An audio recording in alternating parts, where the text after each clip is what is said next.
జై శ్రీరామ్. శ్రీమాత్రే నమః. శ్రీ గురుభ్యో నమః. 2025 సంవత్సరం సెప్టెంబర్ 21వ తారీఖు నుంచి 2025 సంవత్సరం సెప్టెంబర్ 27వ తారీఖు వరకు ఈ వారం యొక్క గోచార గ్రహస్థితుల ఫలితాలు ద్వాదశ రాశుల వాళ్ళకి ఏ విధంగా ఉండబోతున్నాయి? గోచారంలో ఉన్న గ్రహాలు వాటి ఫలితాలు తెలుసుకోవడానికి ముందుగా అసలు గోచారంలో గ్రహాలు ఏ ఏ రాశుల్లో స్థితులై ఉన్నారో మొదటగా మనం పరిశీలిద్దాం. మిథున రాశిలో గురు భగవానుడి యొక్క సంచారము, సింహరాశిలో శుక్రాచార్యుల వారి సంచారము, కేతు భగవానుని సంచారము, కన్యా రాశిలో సూర్యనారాయణమూర్తి సంచారము, బుధ భగవానుడి సంచారము, తులారాశిలో మంగళ సంచారము, కుంభరాశిలో రాహుదేవుని సంచారము, చివరిదైన మీనరాశిలో వక్రించిన శనీశ్వరుని సంచారము. వారంలో 4 రాశుల్ని చుట్టి వస్తాడు చంద్ర భగవానుడు.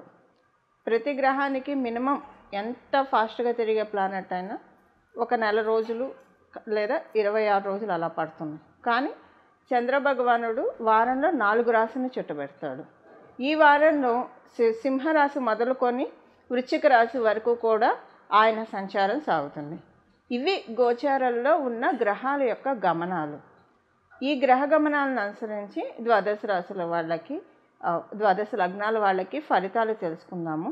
ఈ ఫలితాలు తెలుసుకోవడానికి ముందుగా ఈ వారము ద్వాదశ రాశుల్లో ఏదైనా ఒక గోచార గ్రహ గమనాల్లో ఏదైనా ఒక ప్రత్యేకాంశం ఉందా అంటే క్రితం వారం తెలుసుకున్న ప్రత్యేకాంశమే అదే బుధాదిత్య యోగం. కన్యా రాశిలో జరుగుతున్న బుధాదిత్య యోగము ప్రతి రాశి వాళ్ళకి కూడా ఏ రకమైన మంచి జరుగుతుంది రాబోయే 3 నెలల్లో అన్న విషయాన్ని మనం క్రితం వీడియోలో తెలుసుకున్నాం. అంటే పోయిన వారం వీడియోలో వార ఫలాల్లో తెలుసుకున్నాము. ఇప్పుడు ఈ వారము గోచార గ్రహస్థితులు అందరికీ ఎలాంటి ఫలితాన్ని కలిగిస్తున్నాయి అన్న అంశాన్ని మనం తెలుసుకుందాం. అలాగే పోయిన వారం మనకి 4 గ్రహాల నుంచి లాభంలో గురుడు ఉండడము, గురువు నుంచి తృతీయ స్థానంలో ఒక్కరోజు 4 గ్రహాలు సంచారం చేశారు. అదొక చాలా విశేషాంశం కూడా పోయిన వారం ఉంది. ఈ వారం బుధాదిత్య యోగము, అది రాశి దృష్టితో గురు భగవానుడు బృహస్పతి వీక్షిస్తున్న బుధాదిత్య యోగము ప్రత్యేకాంశము ద్వాదశ రాశుల వాళ్ళకి, ద్వాదశ లగ్నాల వాళ్ళకి. ఇప్పుడు మనము ఏ ఏ రాశుల వాళ్ళకి ఈ వారం ఎలాంటి ఫలితాలు ఉండబోతున్నాయి అన్న విషయాన్ని మనం తెలుసుకుందాం. తులారాశి, తులా లగ్నంలో పుట్టిన వాళ్ళకి మీరు వివాహ ప్రయత్నాలు చేస్తూ ఉంటే వివాహ ప్రయత్నాలు సఫలీకృతం అవుతాయి. కానీ కొంత మీ ఇంట్లో వాళ్ళతోటి ఆర్గ్యుమెంట్స్ ఎక్కువగా ఉంటాయి. ఈ వారం ఒక సంబంధం సెట్ అవ్వడానికి ఇంట్లో వాళ్ళతోటి ఆర్గ్యుమెంట్స్ తోటి కూడి మీకు సెట్ అవుతుంది. మీరు వివాహితులైతే మీకు మీ జీవిత భాగస్వామికి మధ్యలో మనస్పర్ధలు ఎక్కువగా ఉంటాయి. పాతవన్నీ తిరగదోడినట్టు అనిపిస్తుంది మీకు. ఒక రకంగా మీరు చాలా లో అయిపోతారు. అంత మనస్పర్ధలు ఎలా ఉంటాయి అంటే ఇన్నాళ్ళు ట్రావెల్లో ఇంతేనా అర్థం చేసుకుంది అని అనిపిస్తుంది మీకు. సో అది మీరు మగవ్వచ్చు, ఆడవచ్చు, ఇద్దరికి సేమ్ పాయింట్ అప్లికేబిలిటీ ఉంటుంది. ఇద్దరి మధ్య కొంచెం మనస్పర్ధలు ఎక్కువగా ఉంటాయి. లేదా ఇన్ కేస్ మనస్పర్ధలు కాకపోతే మీ జీవిత భాగస్వామి హెల్త్ బాగుండదు. కానీ అది టెంపరీ, ఒక 2-3 వారాలు కానీ తెలుసుకోండి. ఇన్ కేస్ ఆరోగ్యం అయితే సెట్ అవుతుంది. ఒకవేళ మనస్పర్ధలు వస్తే ఎందుకో అది మీకు క్యారీ అయినట్టు అనిపిస్తుంది. సో మీకు కొంచెం ఇబ్బందికరంగా అనిపిస్తుంది వైవాహిక జీవితంలో వచ్చే మనస్పర్ధలు. మీరు ఉద్యోగస్తులు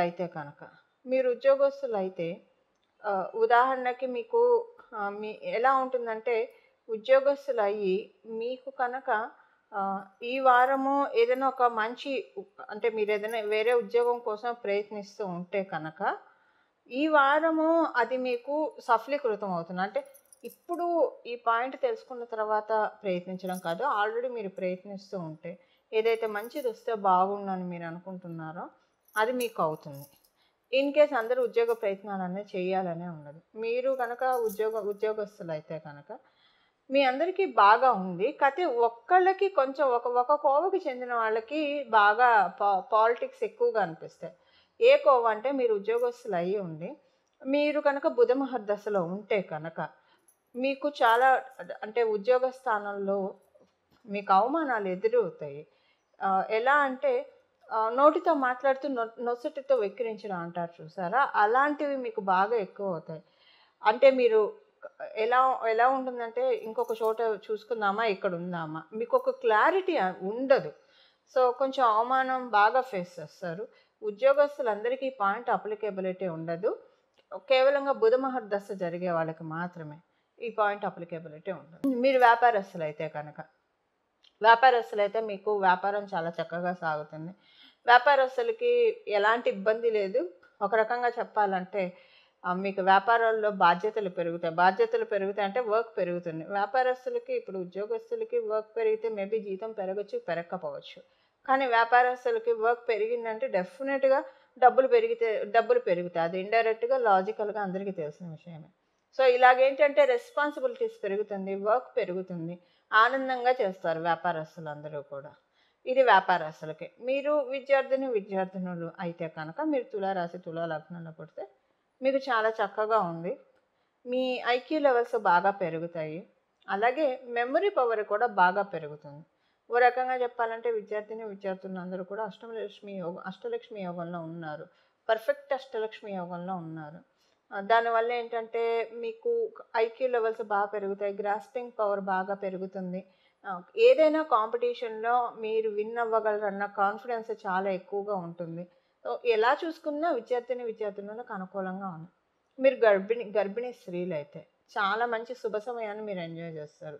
మీరు పడుకున్నప్పుడు కలల్లో దేవుడు దేవతలు రావడము, అన్ని మంచి శకునాలు కనిపించడం, అందరితోటి మాట మంతి చాలా బాగా ఉండడము, ఒక రకంగా చెప్పాలంటే మీ ఆరోగ్యం బాగా ఉంది, మీకు మంచి సంతతి కలుగబోతుంది. ఇలాగ మీకు చాలా ప్రశాంతంగా మీ చుట్టూ ఏవైనా మనశ్శాంతి లేకుండా ఉండే విషయాలు ఏవైనా ఉంటే అవన్నీ ఆటోమేటిక్గా సర్దుకుంటాయి. ఈ వారం నుంచి మీకు చాలా ప్రశాంతత అనిపిస్తుంది. ఇది గర్భిణీ స్త్రీలకి. సీనియర్ సిటిజన్స్కి అనుకూలంగానే ఉన్నా కూడా ఒక ఇన్సెక్యూరిటీ ఎక్కువగా ఉంటుంది. భయము, భ్రమ, భ్రాంతి దీంట్లో కొట్టుముట్టాడతారు సీనియర్ సిటిజన్స్. దీనివల్ల ఏంటంటే ఉన్న మనశ్శాంతి అంతా బూడిదలో పోసిన పన్నీరు చేసుకుంటారు. అందువల్ల మీరు ఎలాంటి భయానికి ఆందోళనకి లోన్ అవ్వకండి. అది మీకు ఏ సిచ్యువేషను అన్నీ టెంపరీనే, మీకు ఎలాంటి ఇబ్బంది కలగదు.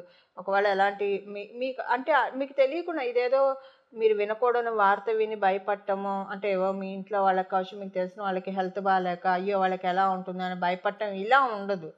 చుట్టుపక్కల వాళ్ళ నుంచి మీకు ఎలాంటి న్యూస్లు వచ్చి మీరు భయపడరు, భ్రాంతికి లోనవ్వరు. మీకే తెలియకుండా ఒక ఇన్సెక్యూరిటీ అంటే తిరుగుతూనే ఉంటామా మనం చివరి వరకు, ఇలా అంటే రకరకాలుగా పెక్యులియర్ థాట్స్ ఉంటాయండి. అది మీకు వచ్చినప్పుడు మీకు తెలుస్తుంది. సో వీటిలోంచి అంటే విపరీతమైన ఆలోచన ధోరణికి కాస్త ఆనకట్ట వేసేసండి. ఎప్పుడైనా ఆలోచనలో ఒక నదీ ప్రవాహం లాంటిది. సో నదీ ప్రవాహాలకి ఆనకట్టలు వేస్తూ ఉంటాం, ఒక చక్కగా వెళ్తుంది. మన ఆలోచనలకు కూడా ఆనకట్ట వేయాలి. ఇప్పుడు మీరు సీనియర్ సిటిజన్స్ అందరూ కూడా ఆలోచనలకు ఆనకట్ట వేయాల్సిన సమయం ఇది.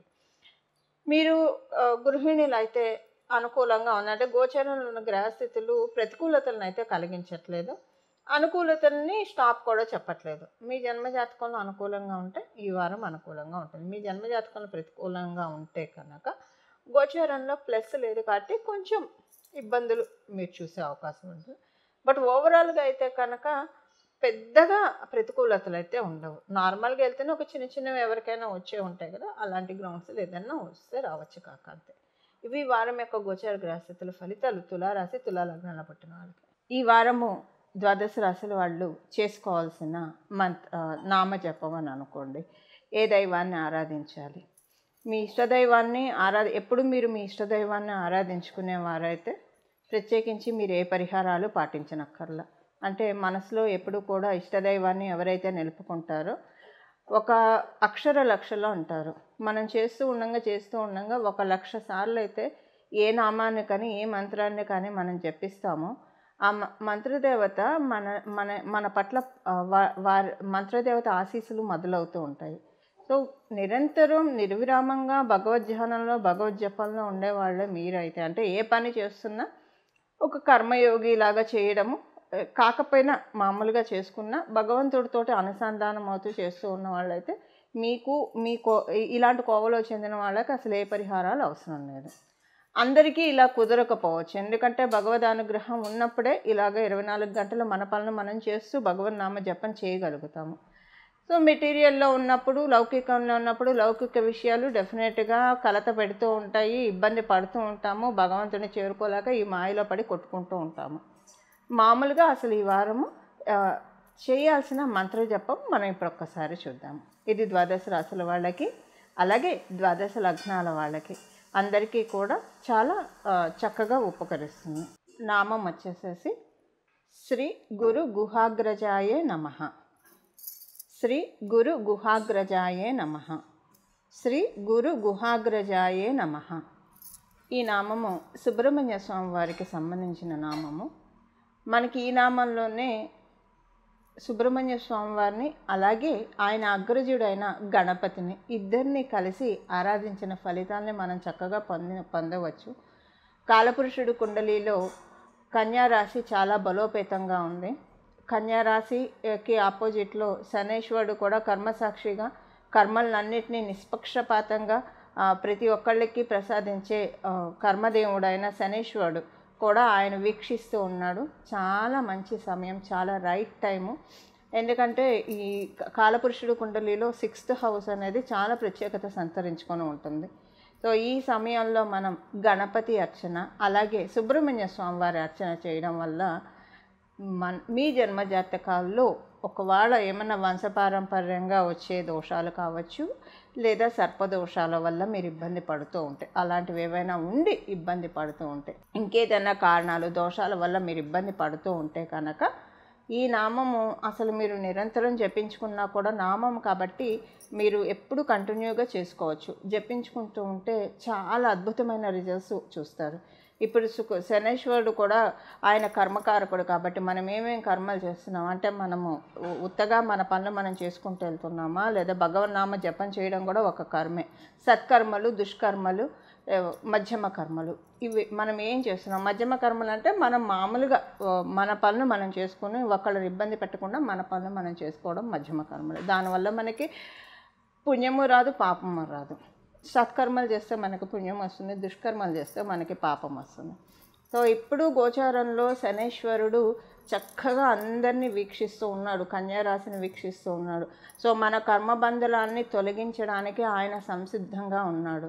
ఈ నామం అదే నేను మొదటగా చెప్పినట్లు, మీరు ఏదైనా మీకు ఇష్టదైవారాధన మీరు నిరంతరం చేస్తూ ఉన్న వాళ్ళైతే మీకు ఇష్టం ఉంటే ఈ నామం జపించుకోవచ్చు, లేదా మీరు ఏ నామాన్ని అయితే మీరు జపిస్తూ ఉంటారో 24/7 అదే కంటిన్యూ చేయొచ్చు. చక్కగా నిస్సందేహంగా మంచి ఫలితాలు పొందుతారు. ఎవరికైతే ఏ నామం జపించాలో తెలియదు అని అనుకునే వాళ్ళకి, మరియు తెలియదు అని అనుకున్నా తెలుసు అని అనుకున్నా, ఈ నామాన్ని జపించడం వల్ల ఇంకా మంచి ఫలితాన్ని డెఫినెట్గా చూసే తీరుతారు. ఎప్పుడైనా సుబ్రహ్మణ్య స్వామి వారిని పట్టుకుంటే మనకున్న ఈతి బాధలన్నీ కూడా క్రమక్రమంగా తొలగిపోతూ ఉంటాయి. అది కూడా సుబ్రహ్మణ్య స్వామి వారిని ఆయన అగ్రజుడైన వినాయక స్వామితో కూడి ఆరాధిస్తే ఈ ఫలితాలు మనం మాటల్లో చెప్పనలవి కానీ ఫలితాలని మనం చూస్తాము. ఈ వారం మొదలుకొని ప్రతి వారం కూడా చక్కగా సుబ్రహ్మణ్య స్వామి వారి నామాల్లో ఒకటైన ఈ నామాన్ని జపించడం వల్ల అందరికీ కూడా మనం శ్రీ గురు గుహాగ్రజాయ నమః అని చెప్పుకోవడం వల్ల మనలో ఉన్న జ్ఞానాన్ని కూడా, అంటే ఒక విజ్డమ్ని, ఐక్యూ లెవెల్స్, మనం లౌకికంగా మాట్లాడాలంటే ఐక్యూ లెవెల్స్ అని అనుకోండి, మనం ఆధ్యాత్మికంగా మాట్లాడాలంటే మనలో ఉన్న జ్ఞానం, విజ్డమ్ చక్కగా పెరుగుతుంది. ఈ విధంగా మనందరం కూడా భగవన్ మార్గంలో, సన్మార్గంలో అడుగులు వేయడానికి సుబ్రహ్మణ్య స్వామి కార్తికేయుడు మనల్ని సర్వదా రక్షించాలని చెప్పి మనందరి తరఫున నేను కూడా మనస్ఫూర్తిగా స్వామివారికి నమస్కారం చేస్తూ మంగళం. నమో భగవతే వాసుదేవాయ.